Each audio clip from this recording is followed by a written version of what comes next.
What's up, y'all? It's Wacc. Hopefully, everybody's having a blessed day, and everybody's keeping it positive. You know what I mean?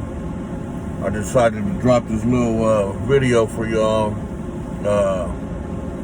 about probably one of the most depressed days I ever had in prison. It happened to be one of my birthdays. It was actually my 22nd birthday, I believe it was. And what had happened was we were in Lancaster, and they had opened a new ad seg in Lancaster due to ad seg, the normal ad seg, being full all the time or over full, so where they had to open up other buildings and make them into ad seg overflow. So anyways, they started working on building a new ad seg unit, and I believe it's in between B and C yard, and it's called an ASU ad seg unit. And the way it's built is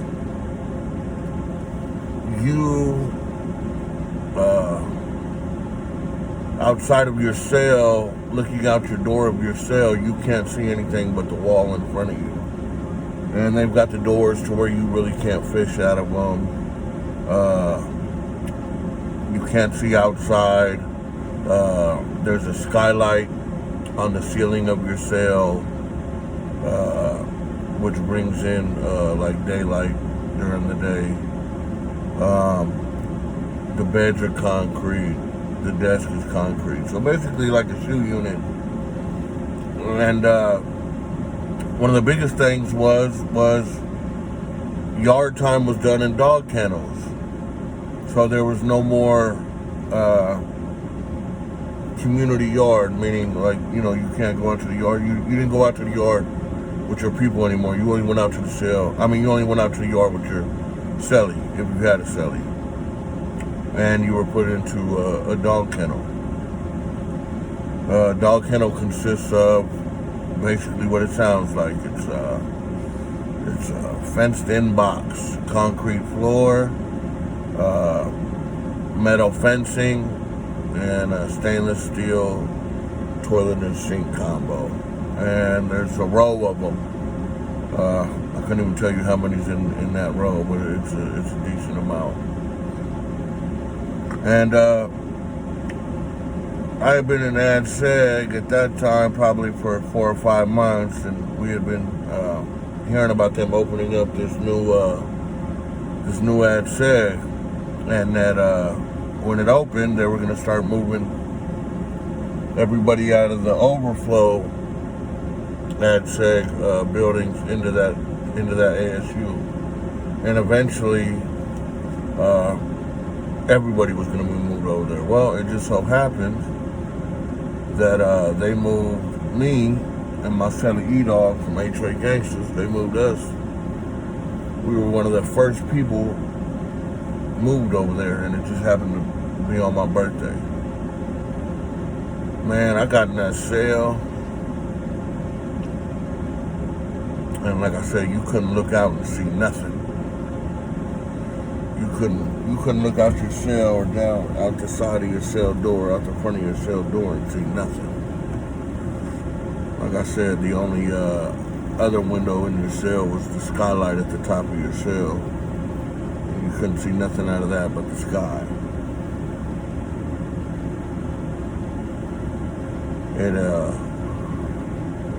It just hit me that day like, damn, what the fuck is this? And it was bad, man. And I remember just like laying there, like, they done took me to motherfucking Palestine or some damn where. And anyways, and they were super trying to impose these ridiculous ass rules for this new ad said. And motherfuckers weren't going for it. But the thing was, there was really nothing you could do about it at that time because everybody was new back there. You know, it takes you a while to figure shit out. And so I remember I just went into like a deep depression, man, for the first time in my life. For like a couple days until the mail started catching up. And I remember writing my mother and telling her about it and all that. And it was rough. And the COs there that were in that unit all of a sudden, and some of these cops were the same cops that were in the other AdSec buildings. All of a sudden, they started acting different too. And you'd go out to yard to the dog kennel, you'd come back and your shit would be tore up. Well, I had put some pictures on the wall of my family, and they had took it down. And I got at the police, like, hey, don't touch my personal pictures, man. And he was like, well, don't put them up. I said, well, don't touch my personal pictures, dude. You know what I mean? And they ripped my cellies down too.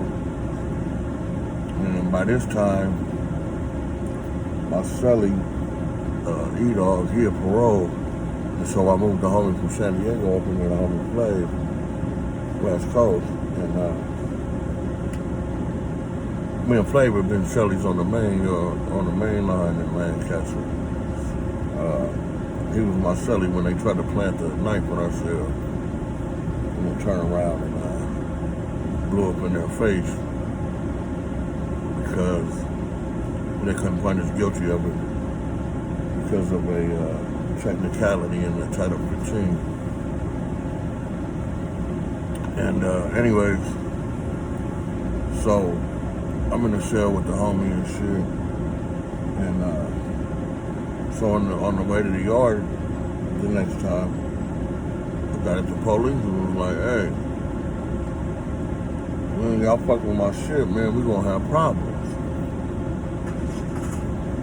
So when they came to get us after the yard was over, they put the triangle device on us. Triangle device is a chain with the triangle bars that are made into a triangle attached to the chain. Basically, so you can't take the handcuffs all the way into the cell through the tray slot because the triangle device won't fit through the tray slot. See, what dudes used to do is, to protest, we'd get back to our cells and we'd keep the handcuffs. We wouldn't give them the handcuffs. We wouldn't back up to the door and give them the handcuffs. Let them uncuff us. And so that's how they made up the triangle device. So basically, like I said, when you're hooked up to the triangle device, they put you back in the cell. The chain comes through the tray slot. They close the door, and you can't walk away because the chain is hooked up to your handcuff. Well, they did that, and as soon as the door closed, the dude snatched the chain and slammed me backwards into the door. So now I'm struggling and like, what the fuck? You know what I mean? What the fuck you do that for? And it just got ugly, man. And they slammed my arms backwards, pulling my arms backwards because I'm handcuffed, and they're hitting my hands up against the tray slot. We ended up breaking both of my hands. I had to go to the outside hospital. and got to the outside hospital with I remember the nurse literally had tears in her eyes after I told her what had happened. And I mean, my hands were huge. And I don't have little hands as it is, but I mean, my hands were, I mean, they were like Popeye hands. You know, they were huge. And they were all scraped up and cut up from being repeatedly pulled through the tray slot, hitting the tray slot. It's nothing but metal. So you got the metal handcuffs around my wrist, and it cut up my wrist. And then my hands were cut up and scraped up and all that, and broken. They broke bones in both of my hands. My shoulders were fucked up. And then the doctor had even told one of the COs, "You guys are pieces of shit for doing this, and it's my job that I have to report this to the state."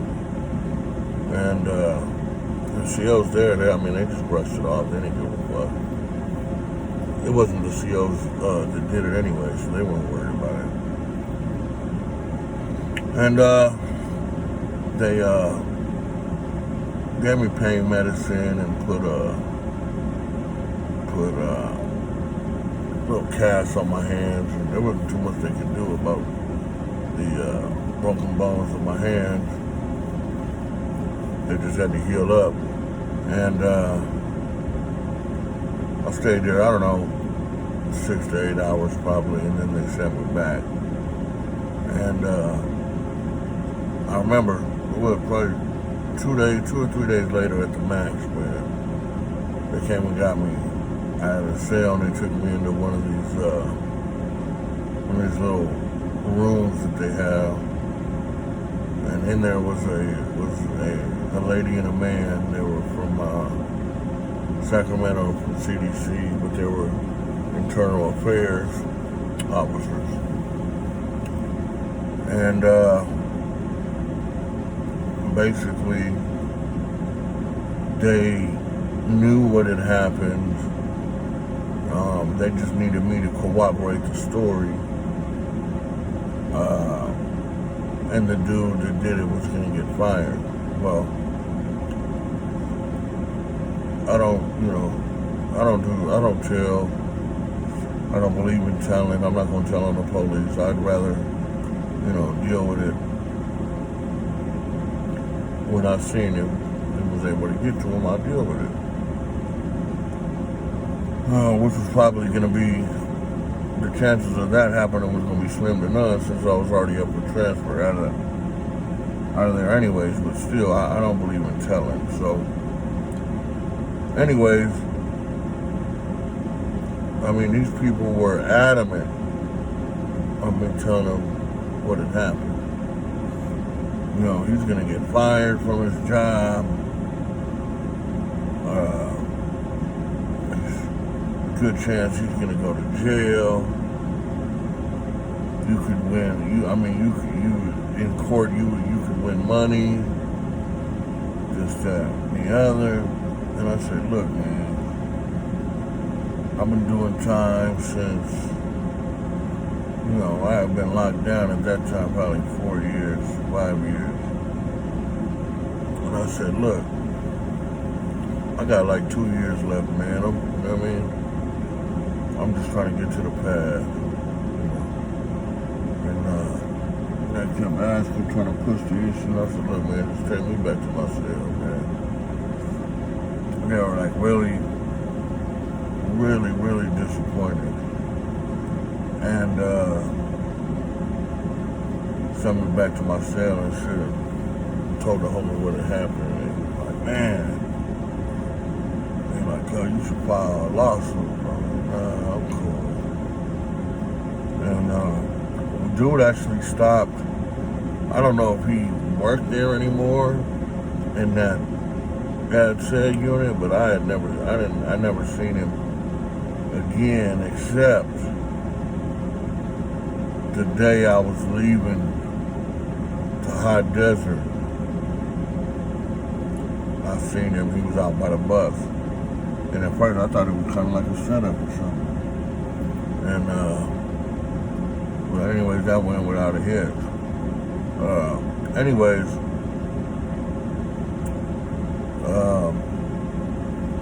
that cop was an asshole, man.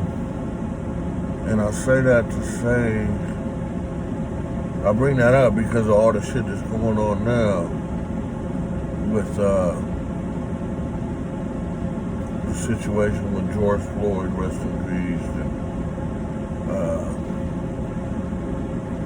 all the tragic deaths that have been at the hands of the police, man. You know, I'm not gonna sit up here and label every cop a bad cop. You know, I mean, that would be wrong. You know, I'm not gonna sit up here and say that 90% of them are bad. But what I will say is, if you stand by and let your partner commit a crime in front of you, beating on a dude or choking out a dude or whatever, using excessive force, and you stand there and don't do nothing, you're just as guilty. You know, the law is supposed to go both ways. You know, you got dudes that are in prison doing life right now, life without parole, for being in the car with somebody who committed a murder. It's the same thing. There's not a difference, man. The bad shouldn't provide you shelter against legal action. The bad shouldn't provide you shelter when you've done something wrong. The bad shouldn't provide shelter for a racist or a rogue cop. Like that cop in Lancaster, man, you know, he was a skinhead wannabe, man. He had the skin, you know, he had the shaved head, he had the tattoos and all that, and he used to say Holmes, and, you know, you're a cop, bro. You know, you're not what you think you are, you're not. You know what I mean? And, you know, he didn't like me for obvious reasons, and that's cool.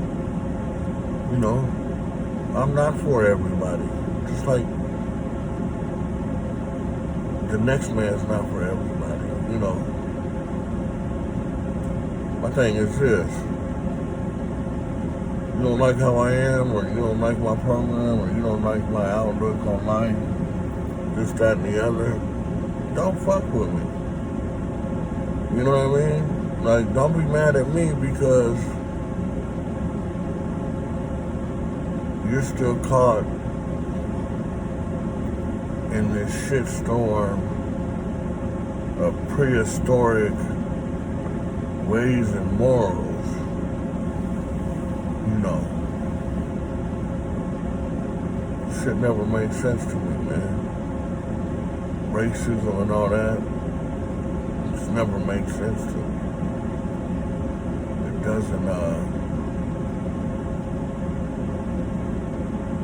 doesn't make sense. You know, and the people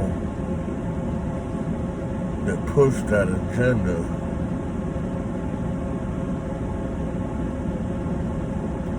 are cowards. Because they're scared to put themselves out there to learn something new. You know, you don't have to like it. You don't have to like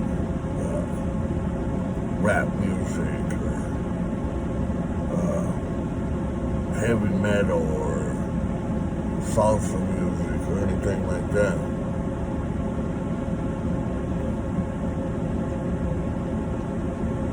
But you don't have to hate it either. Culture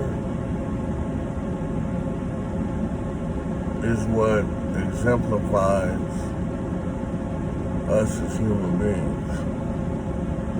And we all come from different cultures. What's done in my house is not done in the next house, probably. Or if it's done that way, it's done a little bit different.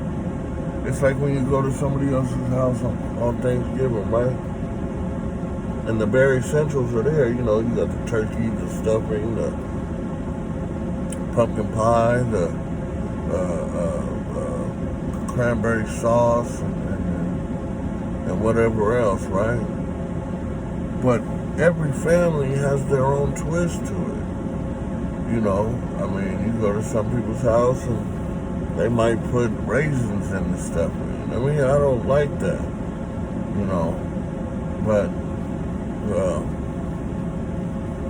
my wife's family, that's how they do it.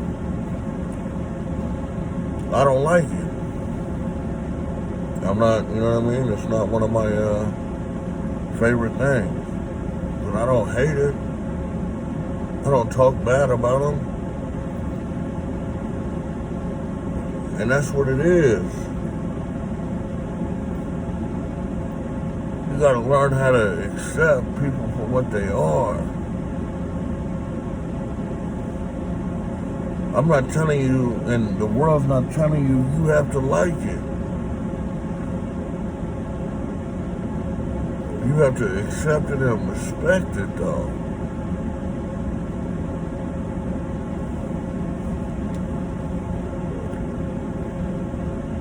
And these cops get hired, man, and they have these ulterior motives. They have these hidden, if it's even hidden, they have these agendas. They have these prejudices, you know, and it's wrong, you know, because at the end of the day, they work for us. The community that they serve, they work for us. They don't work for just the white people. They don't work for just the black people. They don't work for just the Korean people. They work for all of us. And we're all supposed to be treated the same. Whether you got a Mercedes-Benz S550 or you got a Datsun B210.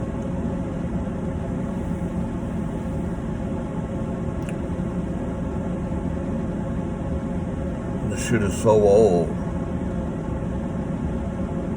and it's played out. Another crazy thing to think about is this. What are we leaving our kids? What kind of world are we leaving our kids to?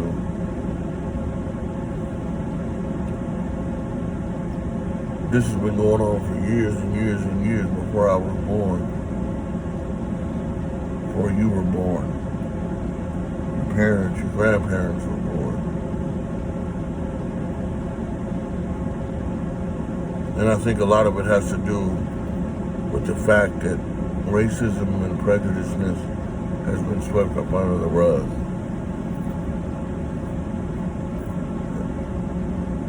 It's almost taboo to talk about. Well, guess what? Now is the time to have that talk. And as rough as it's going to be to talk about it, we need to have that discussion. And we need to come to some kind of realization that sometimes it's best to step back and to listen.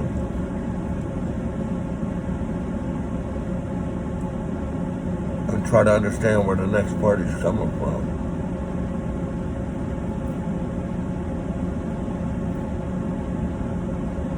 And politics don't help.